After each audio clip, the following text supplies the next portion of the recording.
San'at bu xalq qalbining aks sadosi, millatning ma'naviy qiyofasini belgilaydigan beqiyos qudrat. Ana shu qudratni butun hayoti davomida elga yetkazib kelayotgan ustoz san'atkor Farruh Zokirov ijodi bugun yana bir bor e'tibor markazida.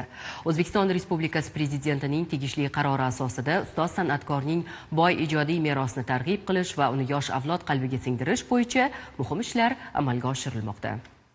O'zining go'zal, takrorlanmas ijod namunalari bilan allaqachon o'zbek san'atida o'chmas iz qoldira olgan 9 mamlakat xalq artisti Farruh Zokirov bugun poytaxtimizda joylashgan 7-sonli musiqa va san'at maktabiga keldi va jonli ravishda o'quvchilarning ijodiga, qobiliyatiga baho berdi.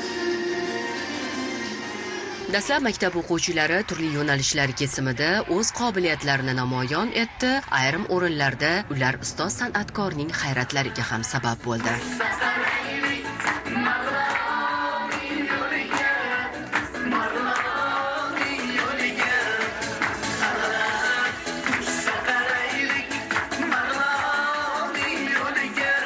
Aslida mazkur uchrashuv O'zbekiston Respublikasi Prezidentining 137-son qarori ustoz san'atkorlar merosini asrash, uni kelajak avlodga yetkazish yo'lidagi muhim qadamdir. Bugungi muloqot esa ana shu qaror ijrosining amaliy ifodasi, san'at va ma'naviyatni bog'lovchi tirik ko'prik bo'lib xizmat qildi.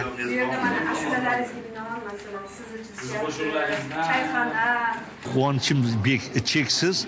Men hozir o'z ko'zim bilan ko'rib shunaqangi quvonyapman. Endi yana qarang, endi bu tarixda bo'lmagan narsa hali hayotim davom etyapti.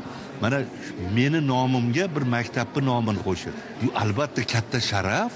Hozir aytganimdek, bu lekin juda katta mas'uliyat. Fursatdan foydalanib yoshlarimizga murojaat qilmoqchiman. Ey bolalar, bolalarim, harakat qilinglar. Qo'l qovushtirib o'tirish bo'ldi. O'qinglar va yana bir bor o'qinglar.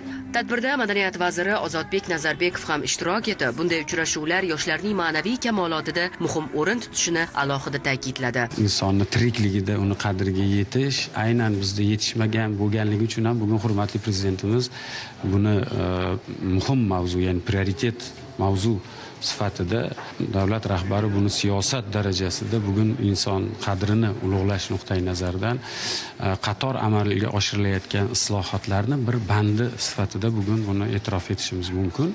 Bugun darhaqiqat O'zbekistonda ro'yi rost inson qadrlanyapti. Mazkur maktabga Farruh Zokirov nomining berilishi ustoz san'atkorning ijodi yoshlar qalbida yanada mustahkam o'rin egallab borishiga yo'l ochish bilan birga, kelajakda ardoqli san'atkor o'rnini bosa oladigan chinakam iqtidor egalari yetishib chiqishiga sabab bo'lsa ajab emas.